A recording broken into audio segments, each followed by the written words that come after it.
സഹപ്രവർത്തകരെ, കഴിഞ്ഞ 1.5 വർഷമായി നമ്മുടെ പ്രസിഡന്റ് ഡൊണാൾഡ് ട്രംപ് വൈറ്റ് ഹൌസിനെ ഒരു 247 അഴിമതി ഓപ്പറേഷനാക്കി മാറ്റി.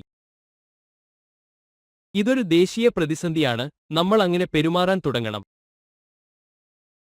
വളരെയധികം അഴിമതിയിൽ ഏർപ്പെടുക, വളരെയധികം സ്വയം സമ്പുഷ്ടീകരണം നടത്തുക, തന്റെ സുഹൃത്തുക്കൾക്കും കുടുംബത്തിനും രാഷ്ട്രീയ സഖ്യകക്ഷികൾക്കും ധാരാളം ആനുകൂല്യങ്ങൾ നൽകുക എന്നതാണ് പ്രസിഡന്റിന്റെ ലക്ഷ്യം. അത് മഴയുടെ ഒരു തുള്ളിയായി മാറുന്നു. ഇത് സാധാരണമാണ്. ഇത് സ്ഥിരമാണ്. ഇത് ഒരിക്കലും അവസാനിക്കുന്നില്ല. സ്വയം ചെയ്തതിന്റെ അഴിമതിയുടെ ഒരു പുതിയ കഥ ഏതാനും ദിവസങ്ങൾ കൂടുമ്പോൾ മാധ്യമങ്ങൾ അത് റിപ്പോർട്ട് ചെയ്യുന്നത് നിർത്തുകയോ പൊതുജനങ്ങൾ ശ്രദ്ധിക്കുന്നത് നിർത്തുകയോ ചെയ്യുമെന്നാണ് ട്രംപിന്റെ വാതുവെപ്പ്. ഒരു പരിധിവരെ അദ്ദേഹം ദാരുണമായി വിജയിക്കുന്നു.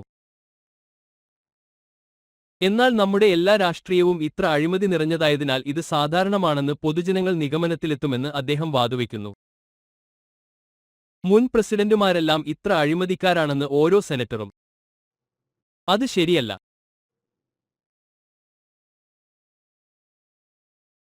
ഈ ദുരാചാരത്തിനെതിരെ നിശബ്ദത പാലിക്കാനുള്ള എന്റെ സെനറ്റ് റിപ്പബ്ലിക്കൻ സഹപ്രവർത്തകരുടെ തീരുമാനത്തോട് ഞാൻ വിയോജിക്കുമ്പോൾ, ഇരുവശത്തുമുള്ള ഒരു സെനറ്റർ പോലും നമ്മുടെ പ്രസിഡന്റ് ചെയ്യുന്നതുപോലെ പെരുമാറുന്നില്ല എന്നത് സത്യമാണ്.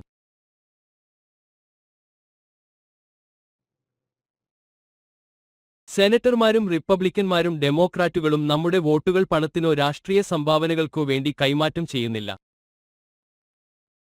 ക്രിപ്റ്റോ കമ്പനികൾ പോലെ ഞങ്ങൾ സൈഡ് ഹസലുകൾ നടത്തുന്നില്ല. ഞങ്ങൾക്ക് കഴിയുമെന്ന് കരുതി സെനറ്റർമാർ അവരുടെ കുട്ടികൾക്ക് കരാറുകൾ നൽകുന്നില്ല. ഡൊണാൾഡ് ട്രംപ് ചെയ്തത് ഈ രാജ്യത്തിന്റെ ചരിത്രത്തിലെ ഒരു പ്രസിഡന്റും ചെയ്തിട്ടില്ല. കഴിഞ്ഞ 1.5 വർഷത്തിനിടെ ഡൊണാൾഡ് ട്രംപ് ചെയ്ത സ്വയം പ്രവൃത്തിയുടെ 5% പോലും ഒരു പ്രസിഡന്റും ചെയ്തിട്ടില്ല. ഈ നിമിഷം അസാധാരണമാണ്. ഇത് ഒരു ഒറ്റപ്പെട്ട നിമിഷമാണ്. അത് സാധാരണമായി മാറിയാൽ, സ്വയം സമ്പന്നമാക്കാൻ അദ്ദേഹം ചെയ്യുന്ന കാര്യങ്ങളിൽ ആളുകൾ കോപാകുലരാകുന്നത് നിർത്തിയാൽ, പിന്നോട്ടു പോകില്ലെന്ന് ഞാൻ ഭയപ്പെടുന്നു. വൈറ്റ് ഹൌസ് സമ്പന്നരാകാനുള്ള ഒരു സ്ഥലമായി മാറും. അതിനാൽ പിന്നോട്ടു പോയി മുഴുവൻ ചിത്രവും കാണേണ്ട സമയമാണിതെന്ന് ഞാൻ കരുതുന്നു.